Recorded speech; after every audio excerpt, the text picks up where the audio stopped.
थोड़ा आपस में विवाद है, वो 3 दिन में उसका समाधान किया जाएगा,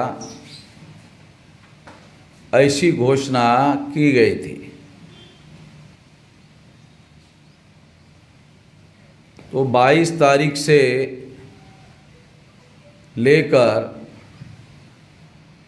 आज 4 फरवरी 2022 तक 23 सीटों के विवाद को समाधान नहीं हो सका, बल्कि 23 सीटों का समाधान करने के बजाय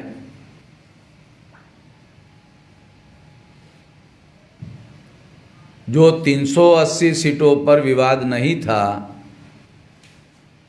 उन सीटों पर भी एमआईएम के द्वारा और जनाधिकार पार्टी के द्वारा कैंडिडेट घोषित करने का सिलसिला जारी किया गया था। इसका समाधान करने की कोशिश की गई थी और इसके लिए भी हमने ही प्रयास किया था। उसमें उस प्रेस कॉन्फ्रेंस में ये भी घोषित किया गया था कि 2 मुख्यमंत्री होंगे। पहले 2.5 साल के लिए बाबू सिंह कुशवाहा जी मुख्यमंत्री पद के कैंडिडेट रहेंगे और 2.5 साल के लिए परवेंद्र प्रताप सिंह रहेंगे और 3 उप मुख्यमंत्री रहेंगे। उसमें एक मुख्यमंत्री एमआईएम का शौकत अली रहेंगे, दूसरा अति पिछड़े वर्ग की तरफ से डॉक्टर रघुनंदन निषाद रहेंगे और तीसरा उप मुख्यमंत्री के लिए राम स्वरूप वर्मा जी, जो राष्ट्रीय किसान मोर्चा के राष्ट्रीय अध्यक्ष है और दिल्ली में जो किसानों का आंदोलन चला उसमें 4 महीने तंबू गाड़कर जिन्होंने ये लड़ाई लड़ने के लिए रात दिन संघर्ष किया, वो रामस्वरूप वर्मा जी उसके उप मुख्यमंत्री रहेंगे, ये घोषित किया गया था।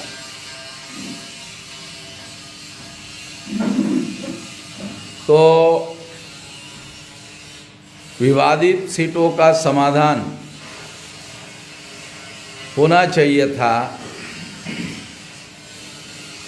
मगर विवादित सीटों का समाधान करने के बजाय एमआईएम के द्वारा और जनाधिकार पार्टी के द्वारा जिन सीटों पर समाधान हो चुका था उन सीटों पर भी कैंडिडेट उतारने का कार्यक्रम जारी हुआ और बहुजन मुक्ति पार्टी के कैंडिडेट पर यानी उनके कोटे की सीटों पर भी अतिक्रमण करने का कार्य जारी हुआ। उसके बाद हम लोगों के द्वारा इसका समाधान करने के लिए पहल की गई, तो पहल वास्तव में इसके कन्वेनर बाबू सिंह कुशवाहा जी को करना चाहिए था, मगर उनके द्वारा नहीं किया गया और अंतिमता आज हम लोगों को बहुत दुख के साथ ये कहना पड़ रहा है कि इसकी वजह से ये जो भागीदारी परिवर्तन मोर्चा का गठबंधन है, ये गठबंधन हम लोगों को छोड़ना पड़ रहा है और इस तरह से हम लोग भागीदारी परिवर्तन मोर्चा से अपने आप को अलग कर रहे हैं और इसकी आज घोषणा कर रहे हैं। और घोषणा करने के लिए ख़ास तौर पर आज की प्रेस कॉन्फ्रेंस आयोजित की गई है। इस प्रेस कॉन्फ्रेंस का दूसरा बड़ा मकसद ये है कि हम शुरू से उत्तर प्रदेश के चुनाव में बीजेपी को परास्त करने के लिए अकेले समाजवादी पार्टी सक्षम नहीं है। इसके लिए महागठबंधन बनाना पड़ेगा। केवल गठबंधन बनाने से छोटे दलों को लेकर सफलता मिलने वाली नहीं है। महागठबंधन बनाना पड़ेगा। महागठबंधन बनाए बगैर बीजेपी को परास्त करना संभव नहीं है, इसलिए महागठबंधन बनाना पड़ेगा। ये हमारी शुरू से कोशिश थी और महागठबंधन बनाने के लिए या तो समाजवादी पार्टी के साथ मिलकर महागठबंधन बनाया जा सकता था या कांग्रेस पार्टी के साथ मिलकर महागठबंधन बनाया जा सकता था या फिर ओवैसी साहब के पार्टी के साथ मिलकर महागठबंधन बनाया जा सकता था। ऐसा विचार था और ये भी घोषित किया जा रहा था कि तीनों पार्टियों के साथ हमारी वार्ता हो रही है, चर्चा हो रही है।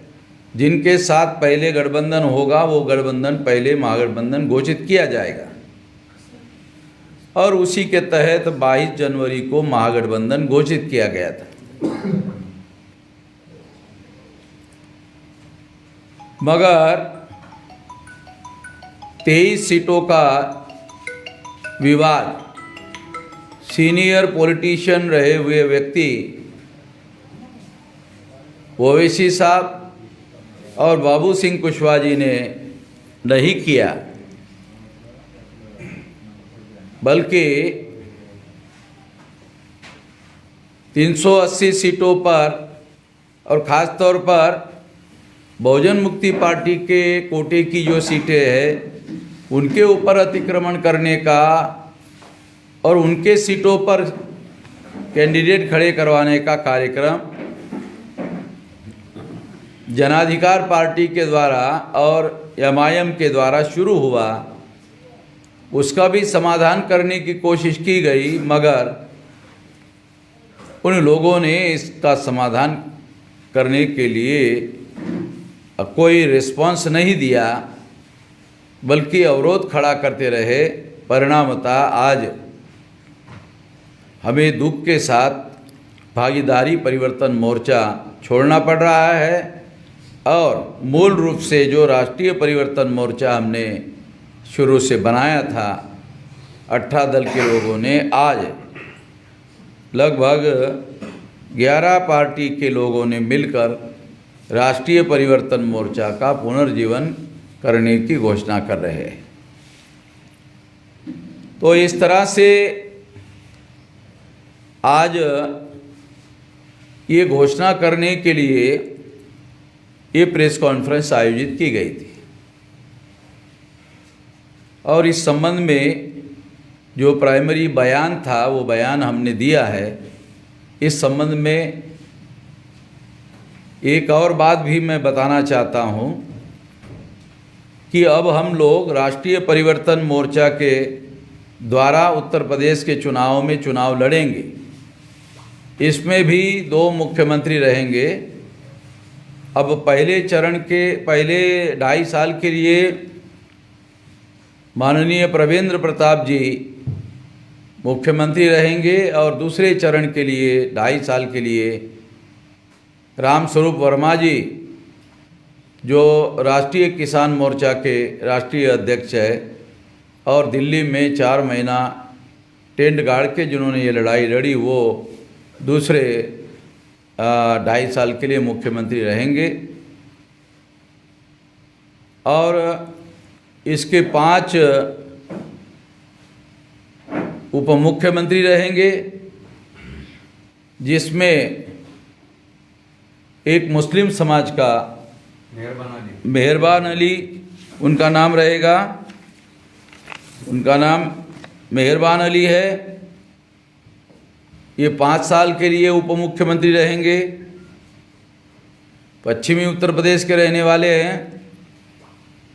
दूसरा है डॉक्टर रघुनंदन निषाद उर्फ मल्ला।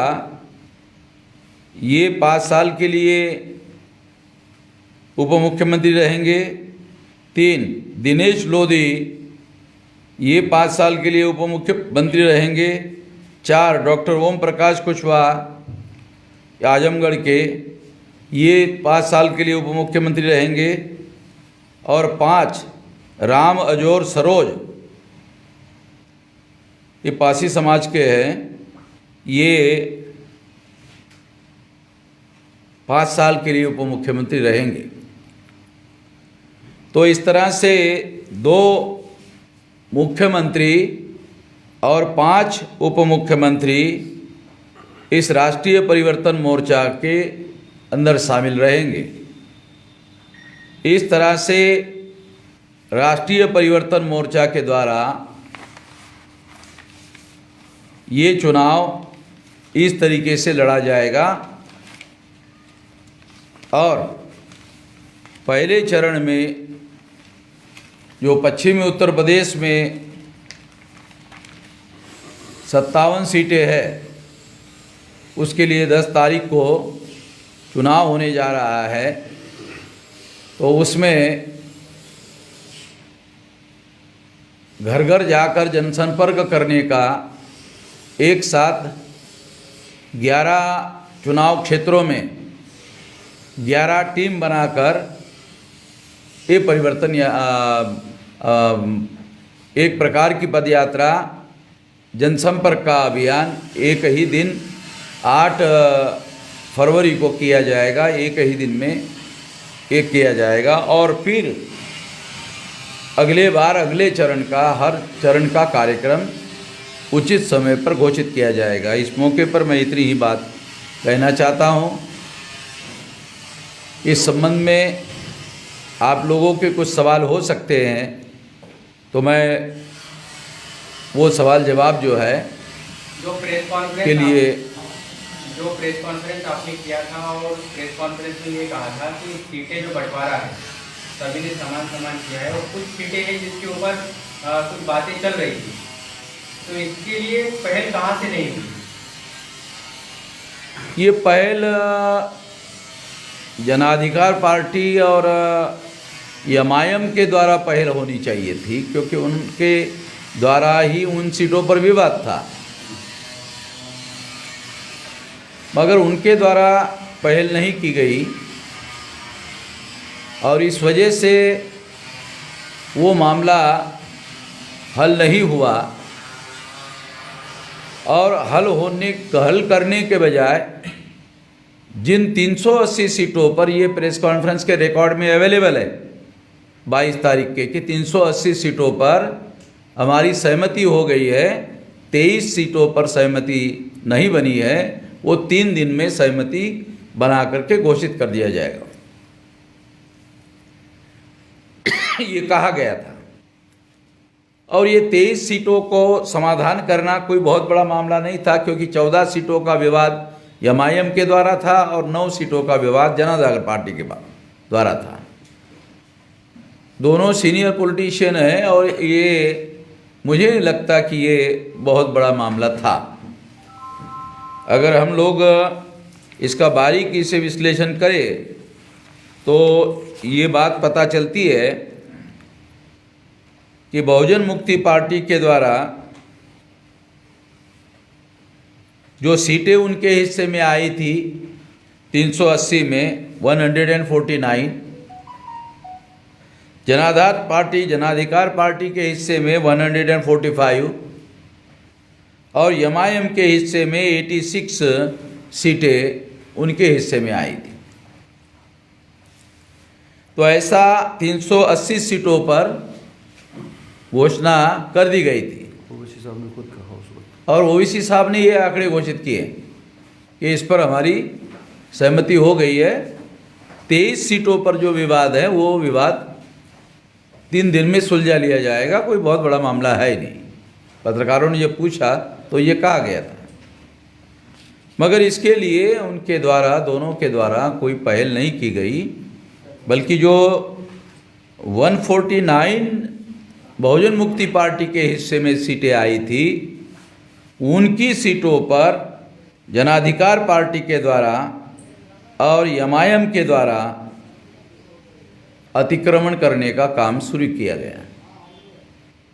इस वजह से ये विवाद हुआ और ये विवाद अनियंत्रित हो गया। इसलिए ये बेहतर समझा गया कि अब समय नहीं है, इसलिए हमने इस गठबंधन से अपने आप को अलग करने का फैसला किया। तो वो करने के लिए, ये घोषणा करने के लिए ये प्रेस कॉन्फ्रेंस आयोजित की गई है। जब आपने प्रेस कॉन्फ्रेंस की थी 22 जनवरी को, उस वक्त आपने कहा था कि अब लड़ाई जो है वो बीजेपी गठबंधन और भागीदारी परिवर्तन मोर्चा के बीच में होने वाली है, और वैसी खबरें भी सोशल मीडिया और तमाम मीडिया में चल रही है। अब आप भागीदारी परिवर्तन मोर्चा से बाहर हो गए हैं, तो अब आप क्या देखते हैं कि लड़ाई किसके बीच में है? अब ये लड़ाई का स्वरूप भागीदारी परिवर्तन मोर्चा वर्सेस बीजेपी गठबंधन के बीच में ये लड़ाई होने का मामला था, मगर अभी ये गठबंधन टूटने की वजह से अभी ये परिस्थितियां बदल गई है, ऐसा कहा जा सकता है। अब ये केवल दो पार्टी के बीच में गठबंधन होने के लड़ाई होने के बजाय अब ये मल्टीपल लड़ाई होगी, क्योंकि अब इसमें कई पार्टियों के बीच में लड़ाई होगी, ऐसा हमारा मानना है। अब इसमें इस लड़ाई में ऐसा होने की वजह से एक भारतीय जनता पार्टी रहेगी, दूसरी समाजवादी पार्टी रहेगी, तीसरी राष्ट्रीय परिवर्तन मोर्चा रहेगा, चौथा बहुजन समाज पार्टी रहेगी और चौथी कांग्रेस पार्टी रहेगी। वो इस लड़ाई में चुनाव में है, बहुत वैसा होने की संभावना नहीं है। पिछले चुनाव में उनको 6% वोट पड़े थे, तो अभी भी उसमें कोई खास प्रोग्रेस होता हुआ दिखाई नहीं दे रहा है। तो ये अभी मल्टी कॉर्नर चुनाव होगा, ऐसा मेरा मानना है। ये भागीदारी परिवर्तन मोर्चा बनने के बाद जो खबरें चल रही थी, उसमें ये भी कहा जा रहा था कि इलेक्शन के बाद जो रिजल्ट है वो किसी एक पार्टी को या किसी एक गठबंधन को बहुमत नहीं मिलेगा, ये हंग असेंबली भी हो सकती है और उसमें आपका बहुत बड़ा रोल होने वाला था। लेकिन चूंकि अब भागीदारी परिवर्तन मोर्चा से आप अलग हो गए हैं, तो क्या हंग असेंबली आती भी है, जैसा आपने कहा हाँ। मल्टी कॉर्नर है, तो पोस्ट इलेक्शन अलायंस के बारे में कुछ आपने सोचा है या ऐसी कुछ बात बन सकती है? पोस्ट इलेक्शन के बारे में भी हम लोगों ने ये सोचा कि अभी भी मैं ये मानता हूँ कि हंग असेंबली ही आनी चाहिए और इसके लिए हम रणनीति बनाकर काम करेंगे। पूर्ण बहुमत वाली सरकार, वैसे ही काशीराम जी के समय में आप जानते हैं कि मजबूत सरकार से ज़्यादा बेहतर सरकार, मजबूर सरकार हमारे लोगों के लिए होती है, वंचितों के लिए, मजलूमों के लिए होती है। हम इस रणनीति पर काम करेंगे।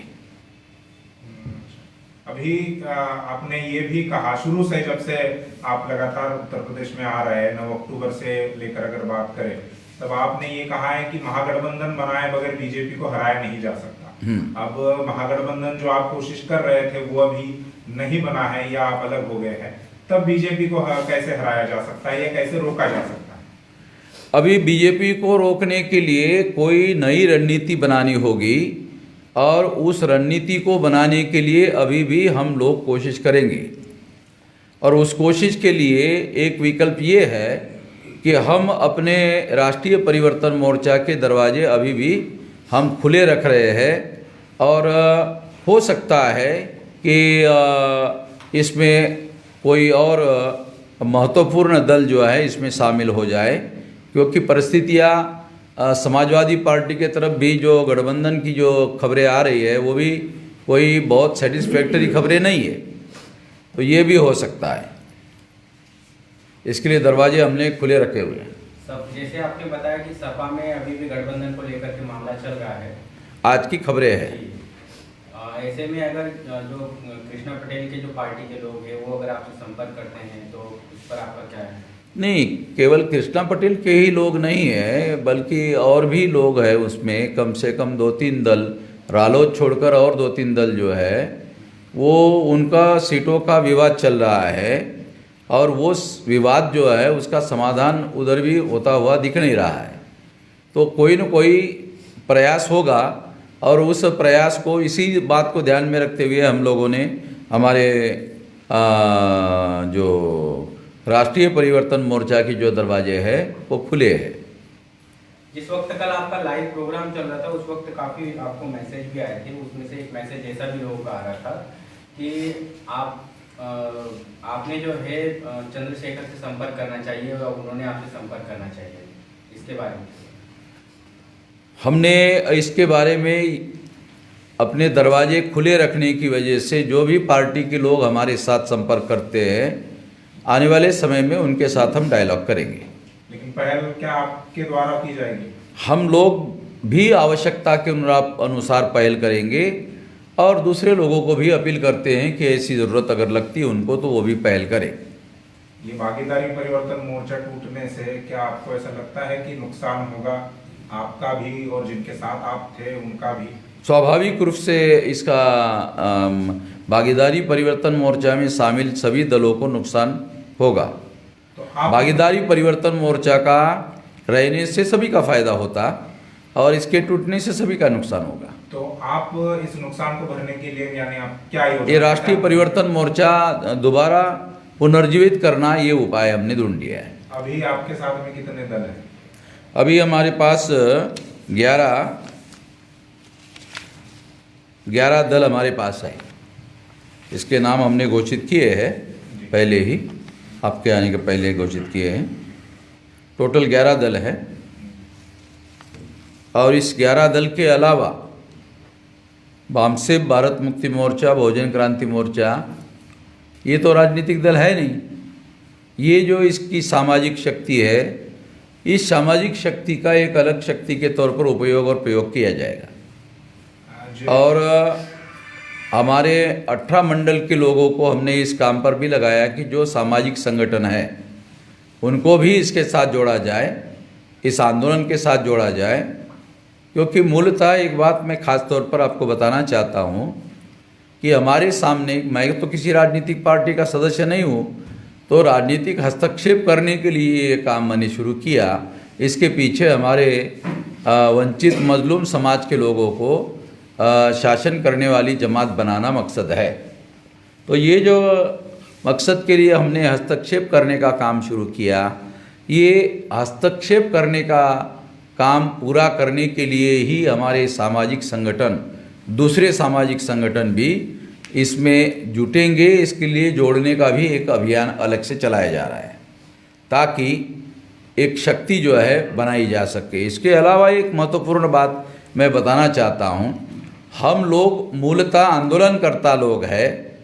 केवल चुनाव लड़ना ही हमारा मकसद नहीं है, हमारा एक मकसद आंदोलन करना भी है। और 2 बार हम भारत बंद कर चुके हैं, वो आंदोलन हमारा चुनाव के बाद भी जारी रहेगा। मुख्य कार्य हमारा चुनाव नहीं है, आंदोलन करना भी हमारा मूल मकसद है। ये काम हमारा जारी रहेगा।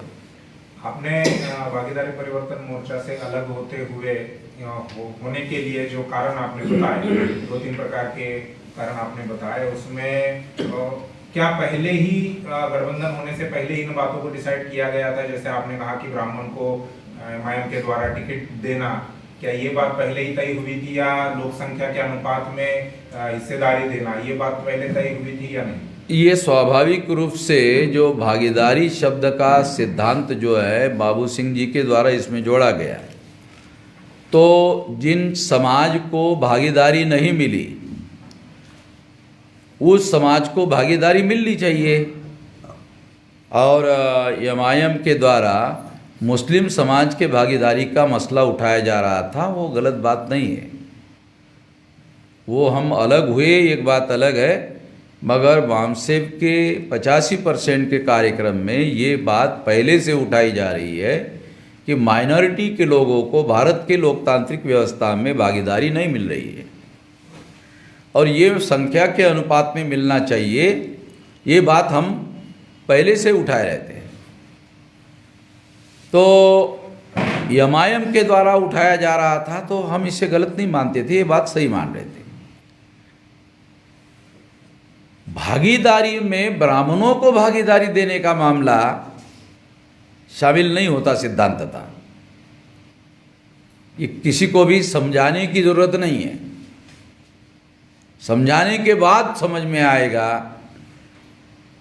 मौलिक बात है, वंचित, मजलूम और पिछड़े लोगों को ही भागीदारी नहीं मिली। जिनको भागीदारी नहीं मिली उनको भागीदारी दिलवाने का मामला था, और ये प्रेस कॉन्फ्रेंस में भी कहा गया था। लेकिन ईडब्ल्यूएस जो दिया गया है, भारत सरकार ये मानती है कि वो सवर्ण जो है इसमें ब्राह्मण सुप्रीम कोर्ट में चैलेंज किया गया है, उस पर अभी तक कोई निर्णय सुप्रीम कोर्ट ने नहीं दिया है। और वो चूंकि पहले से ही जो ब्राह्मण क्षत्रिय वैश्य वो जो लोग हैं उन लोगों का 80% हिस्सा है प्रशासन में, और 80% जिनका हिस्सा है वो संख्या उनकी 20% होती है। 20% लोगों का हिस्सा 80% है, यानी ओवर रिप्रेजेंटेशन है, अतिरिक्त रिप्रेजेंटेशन है, दूसरों के लोगों के, वंचित लोगों के अधिकारों पर अतिक्रमण है। ये प्रकार का काम करने वाले सभी लोग ये मानते हैं, भागीदारी में शामिल हो लोग भी मानते हैं, और इसी वजह से भागीदारी का सिद्धांत जो है उठाया गया। तो भागीदारी जिन लोगों को 80% है, 20% संख्या वालों को 80% है, तो 60% तो उन्होंने दूसरों के अधिकारों पर अतिक्रमण किया, उनको हमारे तरफ से भागीदारी देने का मामला सिद्धांत में नहीं आता है। और ये समझाने की ज़रूरत है, ऐसा लगता नहीं किसी को। आपने उनके अंडरस्टैंडिंग। और भी दूसरी बात, एमआईएम के द्वारा हैदराबाद में या तेलंगाना में चुनाव लड़ा, उसमें उन्होंने इन लोगों को सीटें दी है, ऐसा कोई उदाहरण उपलब्ध नहीं है। बिहार में उन्होंने चुनाव लड़ा, बिहार में, बंगाल में इन लोगों को उन्होंने कोई सीटें दी, ऐसा भी कोई उदाहरण उपलब्ध नहीं है। तो उत्तर प्रदेश में ये एकाएक कैसे एलिमेंट आ गया, ये बगैर सोचे समझे तो नहीं आया। ये एक विचार करने वाली बात है, क्योंकि इसके पहले कभी आया नहीं। जनाधिकार पार्टी के द्वारा भी इसके पहले किसी ब्राह्मण को टिकट दे करके चुनाव लड़वाया गया, ऐसा कोई उदाहरण नहीं है। जनाधिकार पार्टी में जिस जाति समूह के लोग लड़ते हैं वही लड़ने के लिए तैयार नहीं होते हैं, तो दूसरे लोगों के लड़ने का सवाल ही आता नहीं है। ये तो गठबंधन बनने की वजह से दूसरे लोगों को भी लगता है कि इसमें सीट लेकर के हम लोग चुनाव लड़ भी सकते हैं और जीत भी सकते हैं, यानी जीतने की संभावना ये गठबंधन बनाने की वजह से पैदा हुई। आप पहले समाजवादी पार्टी और कांग्रेस के साथ में गठबंधन के लिए चर्चा कर रहे थे, जैसा आपने बताया, तो वो तो पहले से ही निर्धारित है कि ब्राह्मणों को टिकट देने वाले हैं, और आपने इस गठबंधन से बाहर निकलने के लिए ये कारण बताया कि एमआईएम ने ब्राह्मण को टिकट दिया। तो निश्चित रूप से पार्टी के साथ में गठबंधन की चर्चा ही क्यों कर रहे थे? समाजवादी पार्टी के साथ हम लोग गठबंधन कर रहे थे, और जब बातचीत करने के लिए गए थे तो उस समय भी अखिलेश यादव के द्वारा हमको ये कहा था कि बाबू साहब हमको वोट कहाँ देते हैं, लेकिन वो टिकट तो दे देते हैं ना। वो टिकट देते हैं। तो हमने कहा जब आप बाबू साहब या पंडित जी खड़ा रहते हैं तो वो लोग वोट देते हैं। तो उन्होंने कहा कि नहीं नहीं, जीतने वाला हो तो ही देते हैं। तो वो भी उसके बारे में सतर्क है, ऐसा नहीं कि नहीं सतर्क नहीं है, उनको भी अनुभव है। लेकिन क्या अगर उनके साथ में आपका गठबंधन हो जाता और उन्होंने ब्राह्मणों को टिकट दिया होता, जो कि वो देने ही वाले थे, हाँ, तो क्या आप उस वक्त भी उस गठबंधन से बाहर हो जाते? नहीं, हमने तो उनको प्रपोजल दिया था कि आपके पिताश्री को जो फार्मूला बताया गया था और हम आपको टिकट मांगने के लिए नहीं आए हैं, उस गठबंधन का पुनर्जीवन करने के लिए हमारा प्रस्ताव है। यानी हम गठबंधन का प्रस्ताव लेकर आए हैं। यदि हमारा गठबंधन वो पुराना होता है तो पुरानी बातें सारी उसमें शामिल है, जो आप सवाल पूछ रहे हैं वो भी उसमें शामिल है। वो गठबंधन का प्रस्ताव हमने उनको दिया था। उस गठबंधन में जो भी चीज़ें शामिल थी, जैसे मुख्यमंत्री पद समाजवादी पार्टी का होगा, 60% सीटें होगी, और कौन से लोगों को रिप्रेजेंटेशन दिया जाना चाहिए वो भी उसमें शामिल था। क्योंकि समाजवादी मुलायम सिंह यादव जी ये चंद्रशेखर जो समाजवादी पार्टी चला रहे थे उसमें शामिल थे। तो काशीराम जी ने सबसे पहले मुलायम सिंह जी को ये शर्त रखी कि पहले तो आप चंद्रशेखर जी की पार्टी छोड़ कर के आओ, उसके बाद मैं सोचूंगा। तो उन्होंने फिर चंद्रशेखर की पार्टी छोड़ी, अपनी समाजवादी पार्टी बनाई और फिर उसके बाद चर्चा करने के लिए गए। ये रिकॉर्डेड बातें हैं। तो हमने तो इनको प्रस्ताव दिया था वो गठबंधन का, मगर हम समाजवादी पार्टी के साथ और कांग्रेस के साथ जो वार्ता कर रहे थे, वो वार्ता करने का मुख्य मकसद ये था कि हमने एक लक्ष्य निर्धारित किया था बीजेपी को उत्तर प्रदेश में परास्त करना। तो हमने ये सोचा कि क्या हम अकेले बीजेपी को परास्त कर सकते हैं?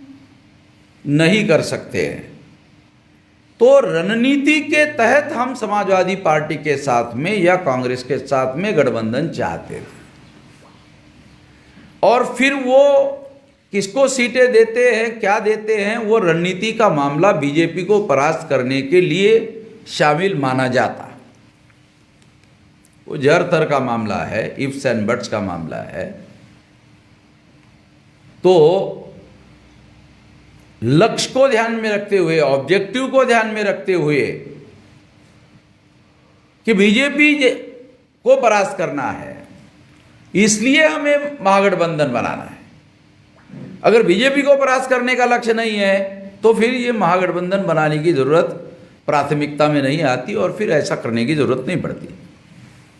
जहाँ तक एमआईएम और जाप के द्वारा आपके मतलब गठबंधन में आपके हिस्से में जो सीटें आई थी उस पर अतिक्रमण करने का मामला है, तो क्या ये ऐसा हो सकता है, क्या उनकी सोच ऐसी हुई कि आपके द्वारा उन सीटों पर, जो सीटें आपको मिली है, उन सीटों पर कैंडिडेट घोषित नहीं किया और फिर इस वजह से वो सीट खाली ना जाए, इसलिए उन्होंने अपने कैंडिडेट घोषित किया है, वहां पर उनके कैंडिडेट नहीं, इसके लिए तो हम लोगों का कोई विवाद नहीं था। हमने इस बात को अपने से पहल किया और जहां पर अदला बदली करने की ज़रूरत है तो इसके बारे में तीनों में कोई विवाद नहीं था।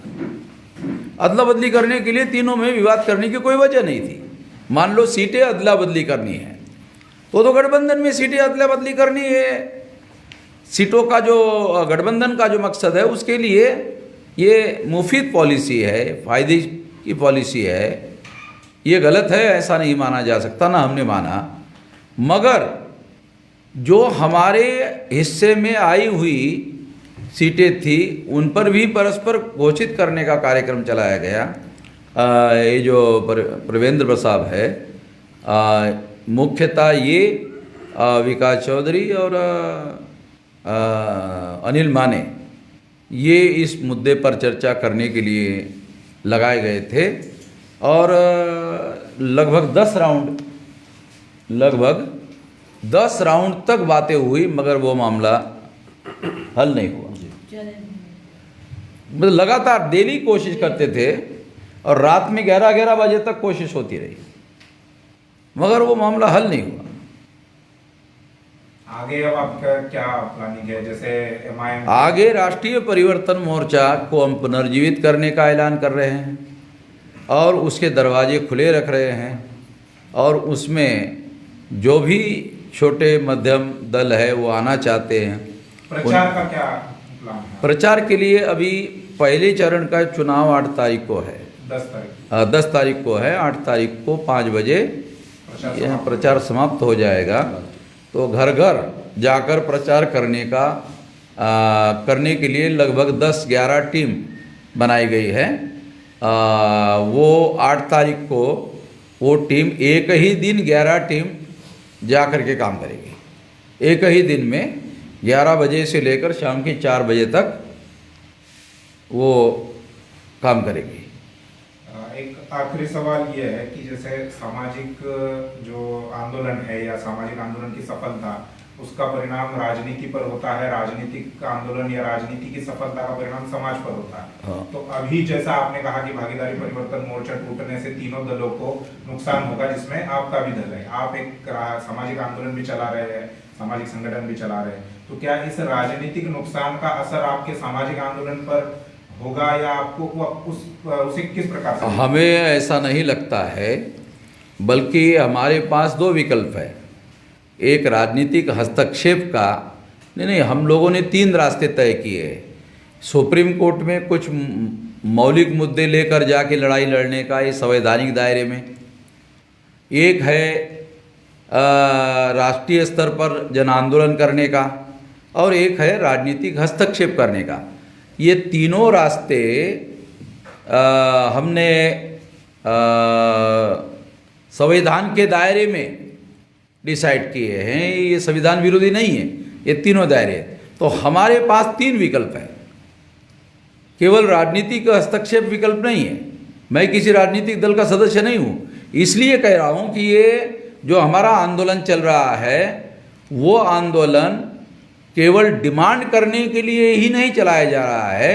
ये समाज डिमांड करने वाला, कमांड करने वाला भी बने, ताकि वो शासनकर्ता जमात बने, इसके लिए भी ये आंदोलन चलाया जा रहा है।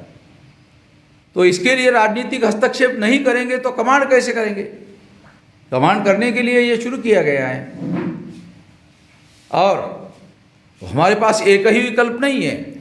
चुनाव 5 साल में हर साल आते हैं, ये संवैधानिक बाध्यता है। तो हमारा आंदोलन भी चलता रहेगा और हमारा राजनीतिक हस्तक्षेप का और सुप्रीम कोर्ट में लड़ाई लड़ने का काम भी जारी रहेगा। तो मेरा यकीन है आने वाले 10 साल में, इसके पहले अगर उदाहरण दिया जाए, गांधी ने आज़ादी का आंदोलन चलाया तो 1947 में जवाहरलाल जी उस आंदोलन की वजह से प्रधानमंत्री बने। आसाम में वहाँ के स्टूडेंट ने आंदोलन चलाया तो प्रफुल्ल कुमार मोहंता उस आंदोलन की बदौलत मुख्यमंत्री बने। दिल्ली में केजरीवाल ने आंदोलन चलाया भ्रष्टाचार के विरोध में, तो उसके बदौलत केजरीवाल मुख्यमंत्री बने। तो हम लोग आने वाले समय में 10 साल जो राष्ट्रव्यापी आंदोलन चलाने का कार्यक्रम हम बना रहे हैं, तो ये एक दिन ऐसे आएगा कि जिन लोगों के लिए हम ये आंदोलन चला रहे हैं, वो हर आदमी को, क्योंकि मीडिया हमारी बात, हमारी खबरें लोगों तक नहीं लेके जाती है, तो हमारे आंदोलन की बदौलत हर आदमी को जानकारी हो जाएगी, और ये हो जाएगी तब हर आदमी को लगेगा, हर वंचित को लगेगा कि उनकी लड़ाई हम लड़ रहे हैं, तो वो हमारे साथ जुड़ेगा और हमारे इस राजनीतिक हस्तक्षेप में भी मदद करेगा। हमारा यकीन है, क्योंकि वो इस इतिहास का उदाहरण भी है। धन्यवाद। चलिए।